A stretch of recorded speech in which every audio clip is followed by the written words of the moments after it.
जिसके निकालने में तुमको सुख की अनुभूति हो रही, उसको रोकने में कितनी सुख की अनुभूति होगी।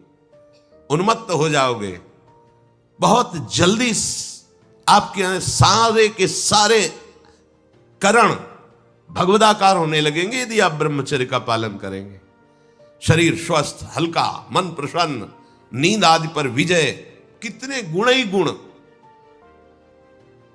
और ब्रह्मचर्यहीन आलस्य, प्रमाद, भोगों का चिंतन, मन का डिप्रेशन में पहुंचना, कमर में दर्द, टांगों में दर्द, सर में दर्द, घबराहट होना, बिना किसी कारण के मन भयभीत हो रहा है, भोजन अपच हो रहा है, बिना किसी प्रक्रिया के वीर्य नाश हो रहा है, बिना किसी प्रक्रिया के।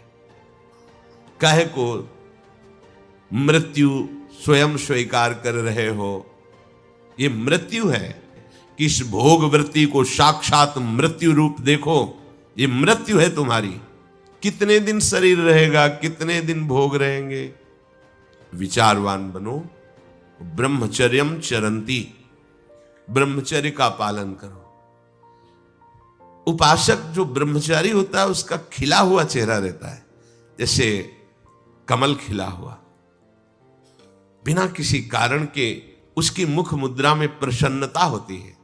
जो ब्रह्मचर्यहीन होता है बुझा हुआ चेहरा होता है, तेजहीन, बिना किसी कारण के वो शोकग्रस्त लगता है। बैठा है, आपको लग रहा है शांत है, लेकिन आप चेहरे को देखो, वो एक शोकग्रस्त है, कुम्हलाया हुआ चेहरा, अशांत चेहरा। जैसे आग में पैर रखते हुए कोई चले तो कैसे चलेगा, ऐसे ही ब्रह्मचारी की पहचान है। इतनी स्फूर्ति उसके अंदर होती, जैसे आग में चलने वाला पूरा पैर नहीं रख पाएगा, अगला कदम रख देगा क्योंकि ताप लग रहा है, ऐसे उसकी स्फूर्ति होती पैरों में। उसकी आंखें एकाग्र रहती है, चंचलता इधर उधर या बार बार झपकना यह विषयी पुरुष का लक्षण है। बार बार पलक झपकना यह विषयी पुरुष का लक्षण। इधर उधर ताक झांक, चंचलता, ऐसा बैठे तिनका तोड़ रहा है, पैर हिला, ये सब विषयी पुरुष के लक्षण है। ये तो बिल्कुल साधारण स्पष्ट दिखाई देता है आदमी विषयी है या ब्रह्मचारी, एक सेकंड में लक्षण होते हैं।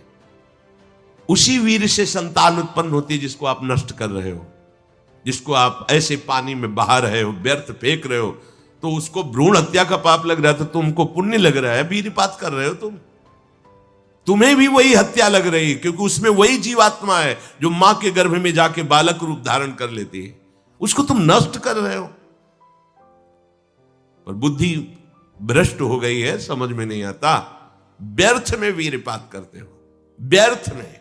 ब्रह्मचर्य बहुत बहुत आवश्यक है, सबके लिए आवश्यक है, स्त्री पुरुष सबके लिए आवश्यक है।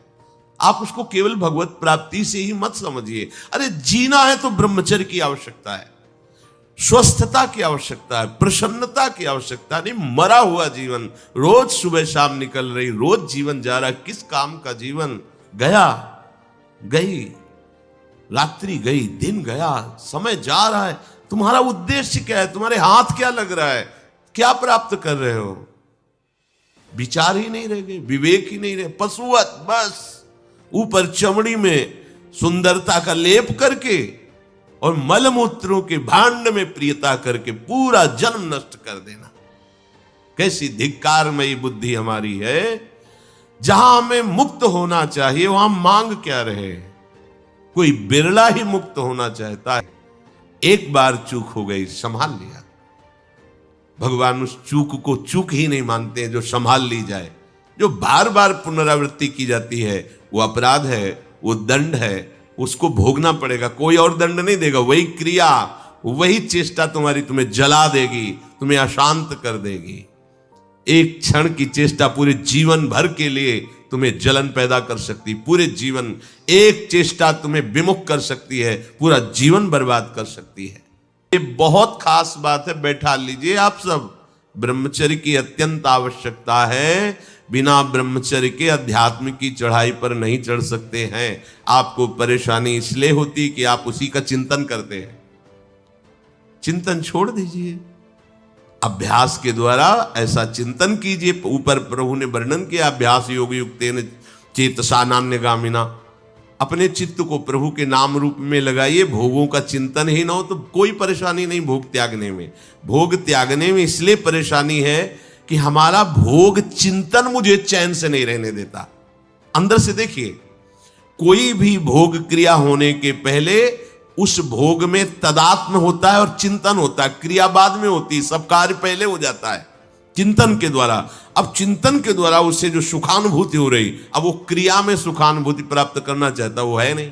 श्री भगवान कह रहे, जब वो ब्रह्मचर्य से भगवत प्राप्ति की इच्छा करके चित्त से निरंतर मेरा चिंतन करता है तो इंद्रियां शांत हो जाती हैं। इंद्रियों के संपूर्ण द्वारों को रोक दिया।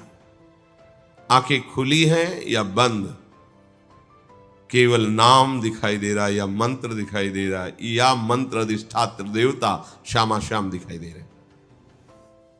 ये आंख बंद करके ध्यान लगाना कमजोरी है, क्योंकि अभी उसे बाहर कुछ और दिख और अंदर कुछ और।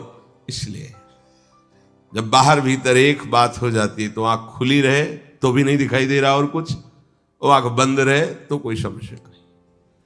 खुली और बंद ये केवल पलकों का भेद है। अंतर के चिंतन का चिंतनीय तत्व उसकी दृष्टि के सामने होता है। ये भगवान का